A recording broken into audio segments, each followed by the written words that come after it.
이른 아침 도영은 골목길에 세워둔 자신의 빨간 자동차를 유심히 바라보고 있었습니다. 차량 손잡이에 낯선 비닐봉지가 걸려 있었죠. 안에는 과자 몇 봉지와 꼬깃꼬깃 접힌 5만 원권 한 장이 들어 있었습니다. 이게 뭐지? 그는 주변을 둘러봤지만 인적은 없었습니다. 처음엔 장난인가 싶었습니다. 하지만 그 일이 며칠 뒤 또다시 일어났습니다. 이번엔 떡과 함께였습니다. 비닐봉지는 꼭 손잡이에 걸려 있었고 돈은 마치 꼭 받아달라는 듯 조심스레 접혀 있었습니다. 세 번째 같은 일이 벌어지자 도영은 더 이상 우연이라 생각할 수 없었습니다. 그는 직업상 꼼꼼하고 의심 많은 성격이었기에 이 기묘한 선물의 주인을 찾아보기로 마음먹었습니다. 마을 사람 몇 명에게 물었지만 다들 고개를 갸웃했습니다. 누군진 몰라도 이상한 일이네. 그런 반응이 전부였습니다. 그날 저녁 도영은 자동차 근처에 작은 카메라를 설치했습니다. 그리고 이틀 뒤 촬영된 영상을 확인한 그는 놀라움을 감추지 못했습니다. 화면 속에는 하얀 머리카락을 단정히 묶은 80대 노인이 있었습니다.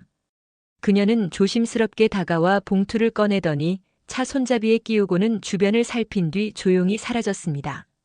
이유를 알 수 없는 이상한 감정이 도영의 마음속에 일렁였습니다. 단순한 장난도 절도도 아닌 뭔가 다른 이유가 있는 듯한 행동. 그는 결심했습니다. 다음번엔 꼭 그 노인을 직접 만나보리라고. 며칠 후 그는 새벽녘에 자동차 옆에서 기다렸습니다. 차가운 공기에 숨이 하얗게 피어오를 무렵 저 멀리에서 한 할머니가 다가왔습니다. 그녀의 손에는 비닐봉지와 두툼한 봉투가 들려 있었죠. 도영이 앞으로 다가서자 할머니는 잠시 멈칫하더니 환하게 웃었습니다. 아들이 왔구나. 도영은 순간 무슨 말을 해야 할지 몰랐습니다. 그녀의 눈빛에는 확신이 가득했고 마치 오랫동안 기다린 사람을 만난 듯한 따스함이 묻어 있었습니다. 하지만 그는 그녀를 처음 본 사람이었습니다. 도영은 순간 당황했지만 할머니의 표정이 너무나 진심 같아 차마 부정하지 못했습니다. 그저 어색한 미소를 지으며 인사를 건넸죠. 할머니는 비닐봉지를 건네주며 말했습니다. 추우니까 따뜻하게 먹어. 엄마가 해준 거야. 그 말에 도영은 더 혼란스러웠습니다. 엄마라니 분명 처음 보는 사람인데. 그녀는 마치 당연하다는 듯 차 옆에 봉투를 걸고는 천천히 골목 끝으로 사라졌습니다. 집으로 돌아온 도영은 비닐봉지를 열어보았습니다. 안에는 붕어빵 몇 개와 꼬깃꼬깃 접힌 5만 원권이 들어 있었습니다. 그 돈을 손에 쥐자 묘한 기분이 들었습니다. 단순한 호의라기엔 그리고 단순한 실수라기엔 뭔가 사연이 느껴졌습니다. 다음 날 그는 마을 가게에서 슬쩍 할머니 이야기를 꺼냈습니다. 혹시 저기 언덕 위에 사는 할머니 아세요? 머리 하얗고 허리 굽으신 분. 가게 주인은 고개를 끄덕였습니다. 아, 순의 할머니 말이구만. 혼자 사셔. 아들이 있다고 하던데. 근데 이상하게도 본 사람은 없어. 몇십 년 전 떠나고는 소식이 없다더군. 도영은 그 말이 마음에 걸렸습니다. 왜 그 아들은 돌아오지 않았을까? 그리고 왜 할머니는 빨간 자동차만 보면 그렇게 반가워하는 걸까? 며칠 뒤 그는 다시 새벽에 나가 할머니를 기다렸습니다. 이번엔 일부러 붉은색 머플러를 목에 감고 차 옆에 서 있었습니다. 멀리서 걸어오던 할머니의 얼굴이 환하게 밝아졌습니다. 우리 아들 오늘은 일찍 왔구나. 그녀는 떨리는 손으로 봉투를 건네며 덧붙였습니다. 형편이 어려워서 공부 많이 못 시켜서 미안해. 그래도 이렇게 잘 자라줘서 고마워. 도영은 그 말을 듣는 순간 가슴이 묘하게 조여왔습니다. 처음에는 단순한 착각으로만 보였던 일이 이제는 그 뒤에 숨겨진 감정을 건드리고 있었습니다. 하지만 동시에 의문은 더 커졌습니다. 그녀가 말하는 아들은 대체 어떤 사람일까? 그리고 왜 그 사람 대신 자신에게 이런 마음을 주는 걸까? 그날 밤 도영은 침대에 누워 천장을 바라보고 있었습니다. 아무리 고개를 돌려도 낮에 들었던 할머니의 말이 머릿속에서 떠나질 않았습니다. 형편이 어려워서 공부 많이 못 시켜서 미안해. 그건 단순히 나이 들어서 나오는 습관적인 말투가 아니었습니다. 마치 한 세월을 통째로 무릎 꿇고 살아온 사람만이 뱉을 수 있는 무게가 있었죠. 다음 날 아침 그는 무작정 마을을 돌며 할머니에 대해 물었습니다. 가게 주인, 우체국 직원, 심지어 버스 기사에게도 대답은 비슷했습니다. 순애 할머니, 혼자 사셔. 젊을 때 남편 일찍 여의고 아들 하나 키웠는데 그 아들이 집 나간 지 오래래. 이상하게도 누구도 그 아들을 본 적은 없다니까. 그 말이 도영의 마음을 더 무겁게 눌렀습니다. 그는 결국 할머니가 사는 집을 찾아갔습니다. 마을 끝 시멘트로 덧댄 낮은 담 너머로 지붕 기와장이 군데군데 깨진 초가집이 보였습니다. 대문은 반쯤 열려 있었고 안에서는 바람에 낡은 커튼이 흔들리고 있었습니다. 조심스레 발을 들이자 마당 끝 방 안에서 햇빛 한 줄기가 책상 위로 스며들고 있었습니다. 그 위에는 오래된 사진 한 장이 올려져 있었습니다. 사진 속에는 젊은 시절의 순애 할머니와 10대 초반쯤으로 보이는 소년이 있었습니다. 소년의 얼굴에는 해맑은 미소가 번져 있었지만 입고 있는 옷은 해지고 꿰맨 흔적이 가득했습니다. 사진 뒷면에는 또박또박 적힌 글씨가 있었습니다. 진수와 엄마 1989년 여름. 그 순간 방 한쪽 서랍이 눈에 들어왔습니다. 서랍 속에는 수십 개의 편지 봉투가 가지런히 쌓여 있었는데 이상하게도 모두 받는 사람 이름이 지워져 있었습니다. 볼펜 자국을 빛에 비춰보니 거기에 적혀 있던 이름은 진수였습니다. 편지 속 내용은 한 글자 한 글자 힘겹게 눌러 쓴 흔적이 남아 있었습니다. 진수야, 내가 떠난 지 벌써 1년이구나. 빨간 차를 보면 엄마가 달려나갈게. 꼭 돌아와 줘. 우리 아들 밥은 잘 먹고 다니니. 공부 더 시켜주지 못해 미안하다. 엄마는 아직 여기 있어. 편지마다 날짜가 적혀 있었는데 어떤 건 10년 전, 어떤 건 20년 전 것이었습니다. 그 긴 세월 동안 할머니는 단 한 번도 편지를 붙이지 않았습니다. 주소를 몰라서였을까요? 아니면 붙여도 돌아오지 않을 걸 알았기 때문이었을까요? 도영은 그 편지들을 바라보다가 문득 깨달았습니다. 할머니에게 빨간 자동차란 단순한 색깔이 아니라 아들이 돌아올 신호 그 자체라는 걸. 그녀는 수십 년 동안 그 빨간빛 하나에 매달려 살아온 것이었습니다. 마당을 나서려던 순간 벽에 걸린 낡은 달력이 눈에 들어왔습니다. 거기에는 매달 14일마다 빨간 동그라미가 그려져 있었습니다. 아마도 아들이 떠난 날이었을 것입니다. 그날이 될 때마다 할머니는 봉투와 과자를 준비해 차 손잡이에 걸었겠죠. 집을 나서며 도영은 깊게 숨을 들이켰습니다. 이건 더 이상 호기심이 아니었습니다. 그는 이제 알았습니다. 이건 누군가의 평생의 기다림이고 멈추지 못하는 사랑이라는 걸.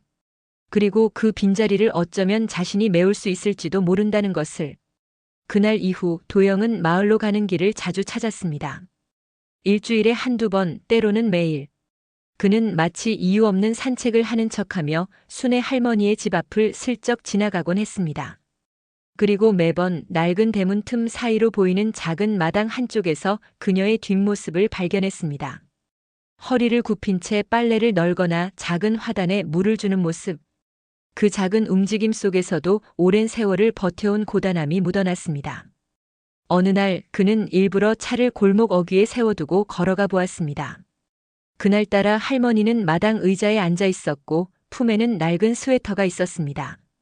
그 스웨터 소매 끝은 해져 있었고 군데군데 손바느질로 덧대어져 있었습니다. 도영이 다가가자 할머니는 반갑게 미소를 지었습니다. 아들, 오늘은 차가 없네. 걸어왔구나. 그는 순간 망설였지만 그냥 고개를 끄덕였습니다. 할머니는 스웨터를 쓰다듬으며 말했습니다. 이거 진수가 입던 거야. 어릴 때도 빨간색을 참 좋아했어. 그때는 형편이 어려워서 새 옷은 사줄 수 없었는데 동네에서 얻은 이 스웨터를 얼마나 좋아했는지 몰라. 그 말에 도영은 가슴 한켠이 먹먹해졌습니다. 그동안 그는 빨간색 자동차가 단순히 색의 취향 정도라고 생각했지만 그건 아들을 향한 깊은 그리움의 색이었음을 깨달았습니다. 그날 저녁 도영은 할머니의 집안일을 돕겠다고 나섰습니다. 장작을 패고 부엌 수도를 고치며 부엌 한쪽에서 먼지 쌓인 상자를 발견했습니다. 상자 속에는 더 많은 편지와 함께 아들이 초등학교 시절에 받은 상장, 빛바랜 졸업사진이 들어 있었습니다.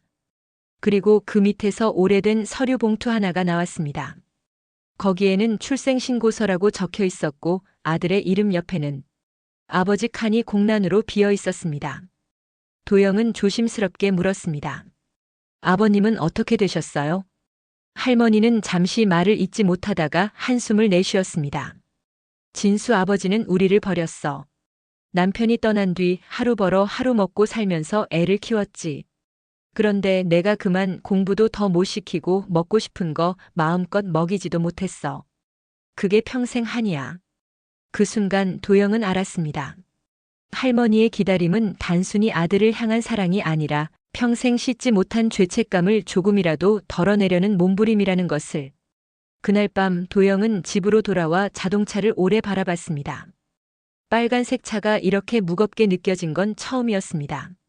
그리고 그는 마음속으로 다짐했습니다. 이제는 그 색이 기다림이 아니라 안심이 되게 해드리겠다고. 며칠 동안 이어진 비가 그친 아침이었습니다. 도영은 평소처럼 마을로 향했습니다. 빨간 차를 골목 어귀에 세우고 순애 할머니 집 쪽으로 걸음을 옮겼죠. 그런데 이상하게도 대문이 굳게 잠겨 있었습니다. 마당에 널려 있어야 할 빨래줄은 비어 있었고 집 안에서는 인기척이 전혀 느껴지지 않았습니다. 그는 혹시나 하는 마음에 문을 두드렸습니다. 할머니, 저예요. 도영이요. 아무 대답이 없었습니다. 마당 한쪽에는 며칠 전 그가 가져다 준 과일 상자가 그대로 놓여 있었고 비에 젖은 채로 곰팡이까지 피어 있었습니다. 이상한 불안감이 가슴을 조여왔습니다.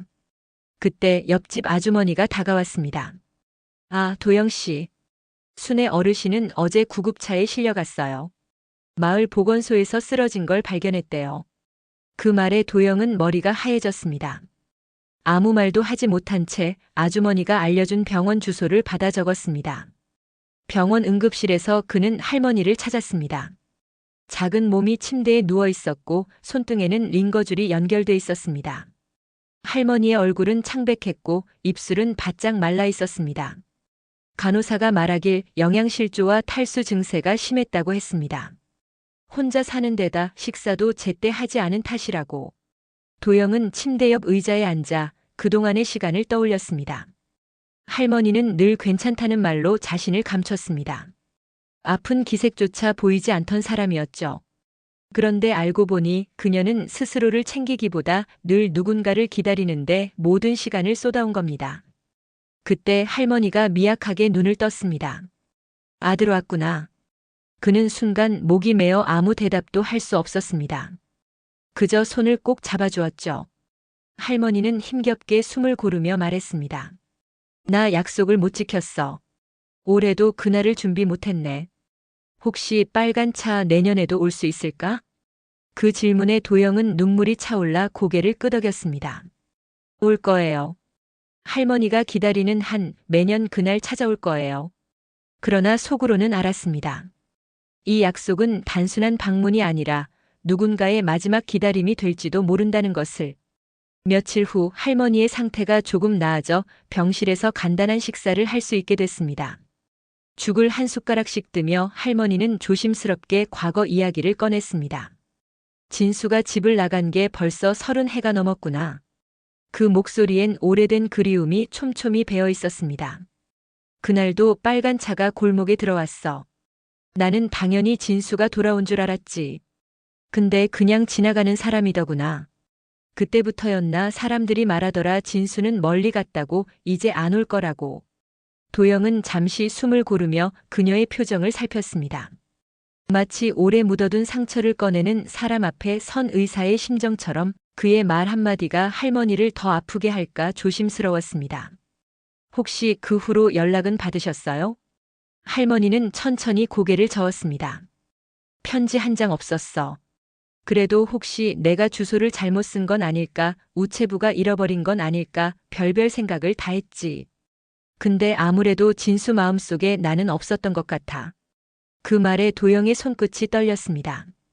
할머니는 평생을 자책하며 살았지만 실상은 아들이 홀로 남은 어머니를 버린 것이었습니다. 그 외면의 상처는 치매가 조금씩 지워버린 대신 빨간 차라는 희미한 불씨만 남긴 것이었죠. 그는 문득 자신의 차를 떠올렸습니다. 바로 그 빨간색 자동차. 처음 할머니가 아들이라 불렀던 날 그저 웃어 넘겼던 이유를 이제야 알 것 같았습니다. 그 차는 할머니의 남은 기억 속에서 아들의 얼굴을 대신하는 유일한 매개체였던 겁니다. 그날 밤 도영은 병원 창가에 서서 자신의 차를 바라봤습니다.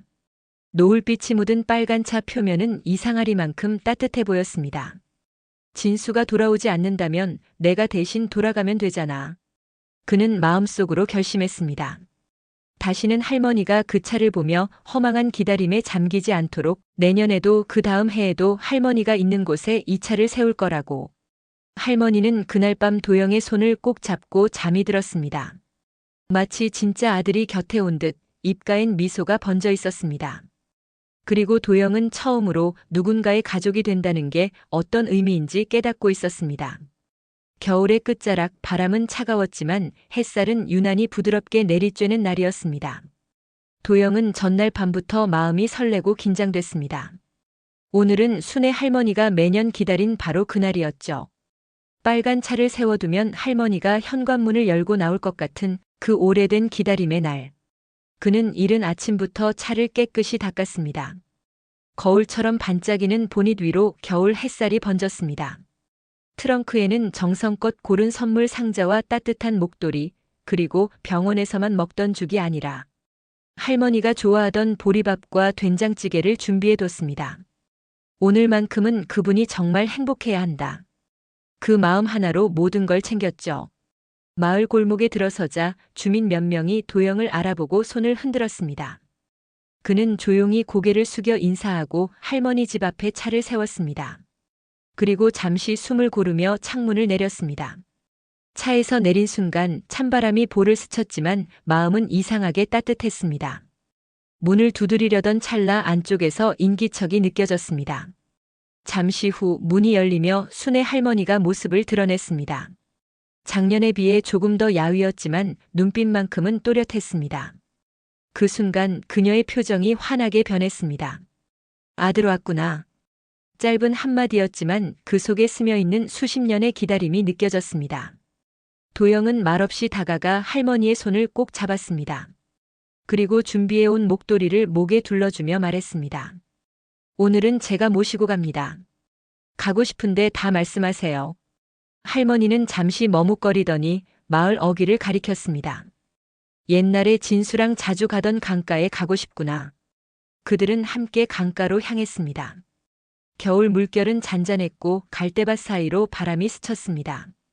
할머니는 강 건너편을 한참 바라보다가 조용히 중얼거렸습니다. 이제야 알겠다. 아들은 안 오지만 너라도 이렇게 와주니까 기다림이 헛되지 않았구나.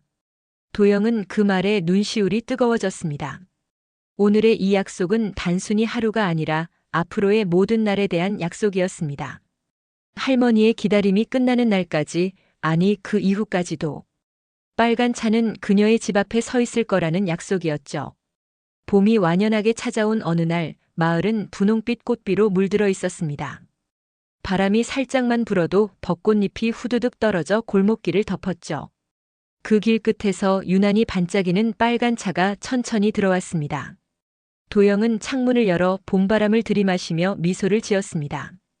오늘은 특별한 날이었습니다. 순애 할머니가 병원 치료를 마치고 완전히 집으로 돌아가는 날이었죠.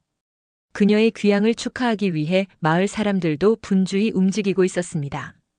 집 앞에 도착하자 할머니는 주민들의 환영 속에서 천천히 차에서 내렸습니다. 목에는 지난 겨울 도영이 걸어준 목도리가 여전히 둘려 있었고 그 위로는 꽃잎이 살포시 내려앉았습니다. 할머니는 주변을 둘러보며 감탄했습니다. 이렇게 많은 사람이 날 기다려줄 줄 몰랐구나. 도영은 웃으며 대답했습니다. 기다린 건 저뿐만이 아니에요. 할머니는 이 마을의 어머니잖아요. 그 말에 몇몇 주민들은 눈시울을 훔쳤습니다. 그동안 할머니의 빨간 차 이야기와 그녀의 오랜 기다림을 모두 알고 있었기 때문입니다. 점심 무렵 마을 사람들은 마당에 긴 상을 차렸습니다. 강된장에 비빈 보리밥, 시원한 동치미, 바삭한 전이 가득 올라왔습니다. 할머니는 한 숟가락 한 숟가락 음미하며 먹었습니다. 이 맛이었지 내가 진수랑 먹던 그 맛. 그 말에 도영은 잠시 눈을 감았습니다. 할머니의 기억 속 진수라는 이름을 자신이 대신하고 있다는 사실이 이제는 부담이 아니라 감사로 느껴졌습니다. 식사가 끝난 뒤 도영은 할머니를 차에 태워 강가로 향했습니다. 봄빛이 물결 위에 반짝였고 갈대밭 사이로 새들이 날아다녔습니다. 할머니는 창밖을 보며 조용히 속삭였습니다. 이제는 기다리지 않아도 될 것 같아. 왜냐하면 넌 꼭 와줄 거잖아. 도영은 잠시 말이 막혔지만 곧 단단한 목소리로 대답했습니다. 네, 할머니. 언제든 매년 이 차를 몰고 올 겁니다. 그 순간 바람이 불어와 꽃잎이 차 안으로 흩날렸습니다. 마치 지난 세월의 기다림이 눈부신 봄날로 환생한 듯 두 사람의 얼굴에는 환한 미소가 번졌습니다. 빨간 차는 그렇게 강가 옆에 조용히 멈춰 섰습니다. 그곳에서 할머니와 도영은 서로의 빈자리를 채워주는 가족이 되어 있었습니다.